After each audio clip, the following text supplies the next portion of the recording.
Hi everyone, ఈరోజు మన recipe వచ్చేసి బిస్కెట్స్. ముందుగా మనం ఒక గిన్నెలోకి 1 కప్ చక్కెర తీసుకుందాము. 1/2 కప్ కంటే ఎక్కువ, 1 కప్ కంటే కొంచెం తక్కువ తీసుకుని దాన్ని మెత్తగా మిక్సీ పట్టుకుందాము పౌడర్ లాగా. అదే కొలతతో మనం నూనెని తీసుకుందాం. నెయ్యి ఉంటే నెయ్యి వాడచ్చు, మన సన్ఫ్లవర్ ఆయిల్తో కూడా చేసుకోవచ్చు. నేను నువ్వుల నూనె వాడుతున్నాను. ఆ నూనె వేసి మళ్ళీ ఒక 1 మినిట్ మనం మిక్సీ పట్టుకోవాలి. ఈ ప్యూరిన్ అంతా గిన్నెలోకి వేసుకుందాం. మనము నీట్గా అంతా తీసేసుకోవాలి. దాంట్లో నుంచి సాఫ్ట్గా ఉండాలి. 1 కప్పు గోధుమ పిండి వేసుకుంటున్నాను నేను.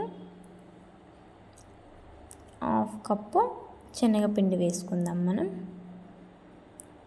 ఒక 4-5 ఇలాచీని పొట్టు తీసేసి ఆ గింజలు మాత్రం వేసి 1 కప్పు సూజీ రవ్వ, 1 కప్పు బేకింగ్ పౌడర్, చిటికెడంత బేకింగ్ సోడా వేసుకుని చిటికెడంత సాల్ట్ కూడా యాడ్ చేసుకోవచ్చు. ఇష్టం ఉన్న వాళ్ళు చిటికెడంత సాల్ట్ యాడ్ చేసుకొని వీటిని మనం చపాతీ పిండిని ఎలా గట్టిగా పిసుకుతామో అలా కాకుండా, అలా కలపకుండా సాఫ్ట్గా మెల్లిగా స్లోగా కలుపుకోవాలి. మనకు అక్కడక్కడ డ్రై అనిపిస్తుంది అన్నప్పుడు మనం కొంచెం ఆయిల్ అయినా యాడ్ చేసుకోవచ్చు, నెయ్యి అయినా యాడ్ చేసుకోవచ్చు. నాకు అన్ని కొలతలు సరిపోయాయి కాబట్టి ఇలా వచ్చేసింది పిండి. మనం పిండి కలుపుకున్నాక ఇలా విరిచి చూస్తే ఇలా విడిపోవాలి. 2 ముక్కలు అయిందంటే అన్నీ చక్కగా కుదిరినట్టు మన బిస్కెట్స్ కూడా బాగా వస్తాయి అన్నమాట.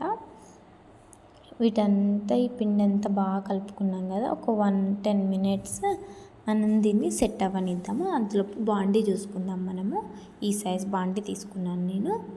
10 మినిట్స్ తర్వాత మనకు పిండి అంతా సెట్ అయిపోయింది కదా. చూసారా ఎంత బాగా వచ్చేసిందో వెచ్చగానే. వీటిని చిన్న చిన్న బాల్స్ లాగా మనం చుట్టుకుందాం. చిన్న రౌండ్గా బాల్స్ లాగా చుట్టుకుందాము. ఒక గిన్నెలోకి వేసి ఒత్తుకున్నాను, అది విడిపోయినట్టు వచ్చింది. అలా ఒత్తుకోకుండా మనం ఇట్లా దాన్ని షేక్ చేస్తే మంచిగా బాల్ లాగా అయిపోతుంది. చేత్తో వచ్చిన వాళ్ళు చేత్తో అనేసేయచ్చు, ఏం పర్వాలేదు. ఇలా రౌండ్గా అయిపోతున్నాయి. ఇలా గిన్నెలో కూడా వేసుకొని అనొచ్చు. చూసారా ఎంత బాగా వస్తున్నాయో. మనం ఇడ్లీ ప్లేట్ తీసుకుని చూసుకున్నాను ఒకసారి నేను. చూసుకొని అన్నిట్లో ఆయిల్ అప్లై చేసుకుంటున్నాను నేను. అన్నిట్లో ప్లేట్స్లో మనకి ఎన్ని బిస్కెట్స్ వస్తాయో కౌంట్ చేసుకొని ప్లేట్ తీసుకొని ఆయిల్ వేసుకొని ఇలా అప్లై చేసుకోవాలి. నాకు ఒక 11-12 బిస్కెట్స్ అయ్యాయి. చేసుకొని పైనుంచి కొంచెం జీడిపప్పు పలుకులు చిన్న చిన్నగా తురిమి పెట్టుకున్నాను. మనం ఇష్టం ఉన్న వాళ్ళు పిస్తా పప్పు, బాదం పప్పు, సన్ఫ్లవర్ సీడ్స్ ఏవైనా పెట్టుకోవచ్చు. మనకు నచ్చిన డ్రై ఫ్రూట్స్ పైన పెట్టుకోవచ్చు. వీటన్నిటిని మనం ఇడ్లీ ప్లేట్లలో పెట్టేసుకుందాం. ఇలా పెట్టుకున్న తర్వాత నీట్గా మెల్లగా పెట్టేసుకుందాం. దీంట్లో ఒక్కొక్కటిగా పెట్టుకొని చాలా సింపుల్ అండి. మనం బాండి పెట్టుకున్నాం కదా పొయ్యి పైన.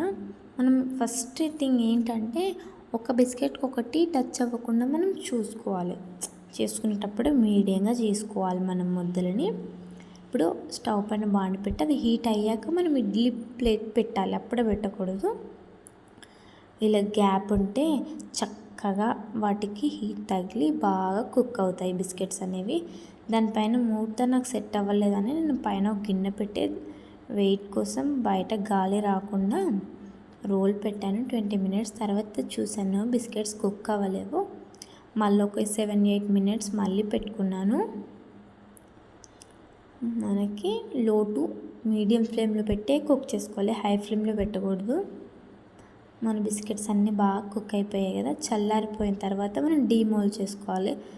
ఓ 10 మినిట్స్ వదిలేస్తే అదే చల్లారిపోతుంది కదా. చూసారు ఎంత చక్కగా వచ్చాయో బిస్కెట్స్. మనకు ఎవరికైనా ఇంట్లో చేసి పెట్టడం, హెల్తీగా పెట్టడం అంటే చాలా ఇష్టం అండి. బయట నుండి ఎన్ని తీసుకొచ్చి పెట్టినా ఫస్ట్ థింగ్ మనకి సాటిస్ఫాక్షన్ ఉండదు. అయ్యో మన పిల్లలకి ఇది మంచిదా కాదా అనే ఒక ఆలోచన అయితే ఉంటుంది. అదే మన ఇంట్లో మనం చేసి పెట్టామంటే వాళ్ళు ఎన్ని తిన్నా మనకి ఏమనిపించదు. చిన్నపిల్లలు ఉన్న వాళ్ళు కూడా ట్రై చేయండి. Thank you for watching. Please like, share, my subscribe.